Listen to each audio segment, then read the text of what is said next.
যশোর শহর থেকে মনিরামপুরের দিকে যাওয়ার পথে নগদ হাউসের ম্যানেজারের যে ডিস্ট্রিবিউশন ম্যানেজার তার দেওয়া তথ্য মতে ৩৫ লক্ষ টাকা ছিনতাই হওয়ার ঘটনা ঘটে এবং 2টি মোটরসাইকেলে অজ্ঞাতনামা 4 জন ব্যক্তি এসে দেশীয় অস্ত্রশস্ত্র সহ প্রাইভেট কারটি গতিরোধ করে এই টাকাটা ছিনতাইয়ের ঘটনা ঘটে বলে আমরা জানতে পারি।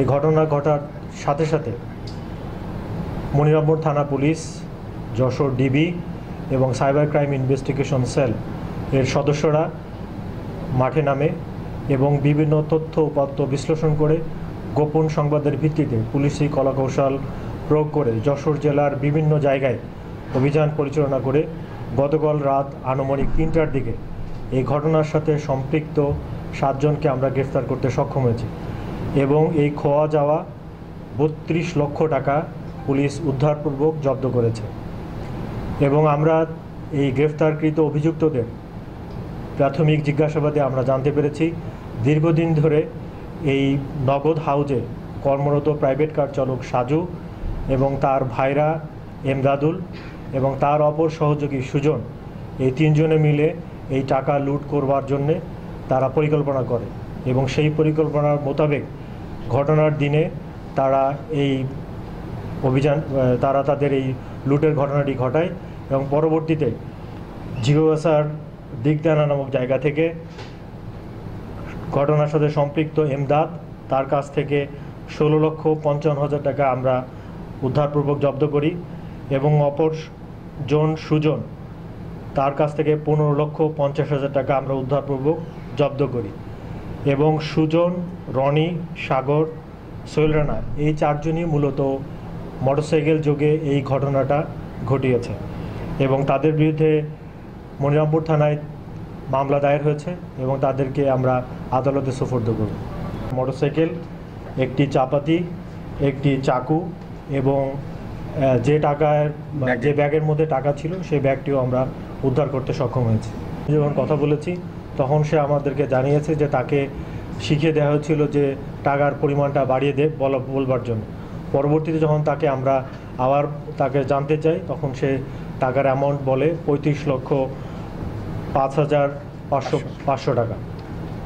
এখন এই সঠিক অ্যামাউন্টটি কত সেটি আসলে আমাদের ডকুমেন্টগুলো যাচাই বাছাই করে আমরা সঠিক অ্যামাউন্টটা বলতে পারবো, বাট আমরা উদ্ধার করতে সক্ষম হয়েছি 32 লক্ষ টাকা, 32,05,500 টাকা।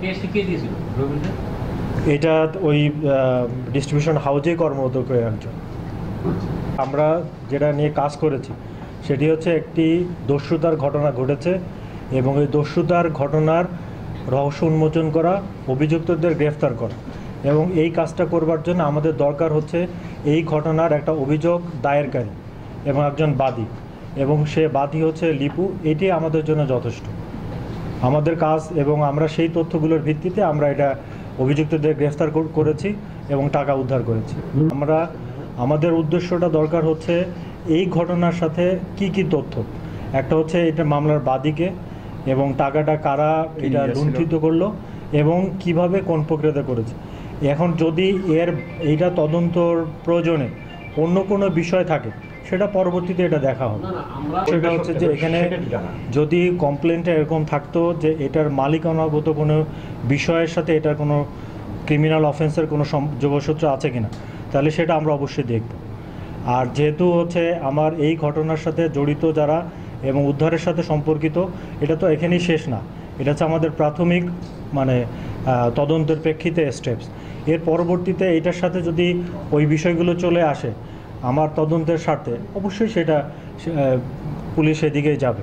আর আরেকটা জিনিস বললেন যে আপনি যার কথা বললেন এই ঘটনার সাথে তার সম্পৃক্ততা আছে কিনা, যদি থাকে তাহলে সেটার ব্যবস্থা হবে। আর যদি এই ঘটনার সাথে সম্পর্কের বাইরে তার বিরুদ্ধে কোনো ফৌজদারি অপরাধের অভিযোগ তার থেকে থাকে সেটা সেই অনুযায়ী পুলিশ ব্যবস্থা নেবে। কর্মকাণ্ডগুলো এটা কিভাবে পরিচালিত হয়, কে পরিচালনা করতে পারেন, পরিচালনার শর্তগুলো কি, সেটা আপনারা নগদের সাথে যে কর্মরত যে প্রতিষ্ঠানগুলো আছে মানে কর্মরতকর্তা আছে তাদের সাথে যোগাযোগ করলে আমার মনে হয় আপনাদের বিষয়টা স্পষ্ট হবে। এখন পর্যন্ত আমরা এরকম কোনো তথ্য পাইনি। আমরা বারবার বলছি যে এটাই এখানে শেষ না। আপনারা যে তথ্যটা দিলেন সেটা আমরা গুরুত্বের সাথে নিচ্ছি এবং এইটার কোনো সত্যতা আছে কিনা সেটা অবশ্যই আমরা খতিয়ে দেখব। কিন্তু এখানে আমরা যেটা আমাদের প্রাথমিকভাবে আমরা যেটা জেনেছি সেটা হচ্ছে যে এই লুটের বা এই যে দস্যুতার ঘটনার সাথে সে অন্যতম প্ল্যানার এবং সে একজন 3 জনের পরিকল্পনাকারীর মধ্যে সে একজন। সুতরাং এইটার মাধ্যম দিয়ে প্রাথমিকভাবে আমরা বুঝতে পারছি এখানে প্রতারণার ঘটনা ঘটেছে। আর আপনি যে বিষয়টা বলেছেন সেটা আমরা অবশ্যই আমাদের তদন্তের মাধ্যম দিয়ে বের হয়ে আসবো যে এখানে অন্য কোনো বিষয় এখানে আছে।